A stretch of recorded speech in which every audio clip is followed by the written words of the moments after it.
السلام عليكم ورحمة الله وبركاته. وفعلا يا جماعة فعلا الزمالك بعد فوز كابتن حسين لبيب هيبدأ عصر جديد. يعني بعد فوز كابتن حسين لبيب بانتخابات نادي الزمالك بسم الله ما شاء الله كسب ماتش واحد بس سموحة، وخسرنا ماتشين من انبي. يعني مش مشكلة، يعني مش هقول وشك وحش والكلام ده، ولكن بقى الغريبة بيقول لك ان بيراميدز والاهلي بيقسموا، الاهلي وبيراميدز قاعدين مع بعض وبيتفقوا هناخد مين من الزمالك ونبدل مع مين. يعني احنا بقينا كشك سجاير بالنسبه لهم. بس الخبر اللي انا هقول لكم ده يا جماعه فيما معناه ان احنا بقينا سوبر ماركت، اللي عايز يخش حاجه ياخدها. بس يعني اصل ما ينفعش اللي بيحصل، يعني ما ينفعش كده الاهلي وبيراميدز قاعدين كده مع بعض واحنا قاعدين بنتغفل، وكابتن لبيب مش عارف وكابتن احمد سليمان اللي يقول لك احنا عصر جديد وهتشوف النادي في حته ثانيه. احنا فعلا شفناه في حته ثانيه، شفنا النادي بقى سوبر ماركت، شفنا النادي بقى سوبر ماركت في عصركم. اللي عايز ياخد حاجه بيخش ياخدها عادي جدا. شفنا يا جماعه دلوقتي طلع كلام دلوقتي بيقول لك بيراميدز ان هو خلص صفقه فتوح بنسبه 100%، ولكن بيراميدز عنده مشكله صغيره. بيقول لك ان بيراميدز رسميا اتم صفقه فتوح بنسبه 100%، وناقص بس مشكله واحده عشان فتوح يجي بسلام، وهي محمد حمدي. راح بيراميدز يقول لك ايه، احنا هيبقى عندنا محمد حمدي وعندنا فتوح، الاثنين هم الباكات الشمال الاساسيين بتوع منتخب مصر. فبيراميدز حاسس ان هيحصل عنده مشكله، ولكن بيقول لك ايه، سهله وبسيطه. احنا هنقعد مع الاهلي ونقول لهم خدوا محمد حمدي وهنسلكم انتقاله للاهلي وبمبلغ كويس، مقابل بس ان انتوا تفضوا لي مكان عشان فتوح يعرف يجي يلعب ايه اساسي. وفي الناحيه الثانيه الزمالك قاعد كده تحس ان هو الزمالك، انا والله يا جماعه الزمالك تحس صعبان عليا. يعني الزمالك قاعد كده بيراميدز والاهلي بيتفقوا عليه، واحنا ايه مش عارف والله يا جماعه احنا مش قدهم. يعني العقل والمنطق يقول لك احنا مش قد بيراميدز اصلا لوحده ولا قد الاهلي لوحده، ما بالك بقى الاثنين لما يتفقوا مع بعض. انا كده اخاف على الزمالك. بعد كده ممكن شويه تلاقي زيزو دخل في السكه. ما هو بالمنظر ده ان الاهلي وبيراميدز اتفقوا على الزمالك، فكده احنا رايحين في داهيه. كابتن لبيب بس السؤال بس صغير، بس كابتن لبيب انت ايه فين؟ يعني انت فين في الحسبه دي؟ انت قاعد لي بالشورت والقميص بس انا هكسب انتخابات تشوف عصر جديد. احنا من ساعه ما انت جيت بسم الله ما شاء الله كل الاخبار وحشه. والنهارده الصبح طلع الكابتن عبد الواحد السيد قال لك ان فتوح ما جاش النهارده تدريبات نادي الزمالك، ويقول لك نادي الزمالك هيجمده لحد نهايه الموسم. اهو شوف شايفين السيناريو ماشي ازاي؟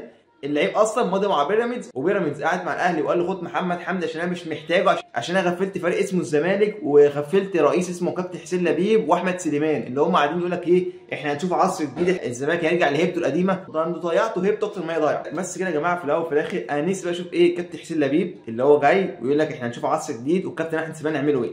انا بقى مستنيكم النهارده الكابتن عبد الواحد السيد يطلع يقول لك فتوح ما جاش برده النهارده، او احنا هنخسر من عقد 30% عشان ما جاش النهارده بعد ما هو ما جاش اصلا في ماتش زد. يا جماعه بس انا نفسي افهم بس هو الزمالك راح فين؟ حد يجي يقول لي كده الزمالك راح فين بعد اللي حصل ده؟ اصلا يا جماعه الاهلي لوحده كان بيعلم على الزمالك بكل صراحه في الموسم اللي فات، مثلا صفقه احمد القنطوسي وصفقه مروان عطيه، وبيراميدز برده بيخطف مننا يوسف اسامه نبيه وسيف جعفر. يعني هما الفرقتين دول كل واحد لوحده بيعلم علينا، ما بالك بقى الاثنين لما يقعدوا مع بعض. انا مش شايف الزمالك بعد ما الاثنين يقعدوا مع بعض، انا كده مش شايف الزمالك. فيا ريت كده كابتن حسين لبيب بدل ما يقعد يطلع بيانات وكلام، اطلع بقى اعمل شغل عملي. يا رب اطلع انا كداب في الكلام ده، ويا رب الخبر ده يبقى مش صح. اتمنى، مش هزعل والله. الكلام اللي طلع ده يا جماعه فيما معناه حاجه واحده بس، ان بنسبه 99% فتوح خارج نادي الزمالك، فتوح هيروح بيراميدز مقابل انتقال محمد حمدي للاهلي. الناس قاعدين بيضحكوا ويهزروا واحنا قاعدين بنتغفل. يعني مش كفايه الكوارث اللي عندنا ان احنا خسرنا ماتشين ورا بعض، واوسونيو اللي مش عارفين نمشيه بسبب ان هو ليه 400,000 دولار. خربت نادي الزمالك خير يا جماعه. عشان يا جماعه من اول الموسم، والله يا جماعه من اول الموسم قلت لكم ايه، انسى ان الزمالك ينافس على دوري، انسى ان الزمالك ينافس على بطوله كاس مصر. الكلام ده انا قلته في اول الموسم، وكان ممكن واحد يقول لك ايه يا عم انت مش زملكاوي، يا عم انت اتفائل، يا عم فريقك قوي. يا عم فريق قوي فين؟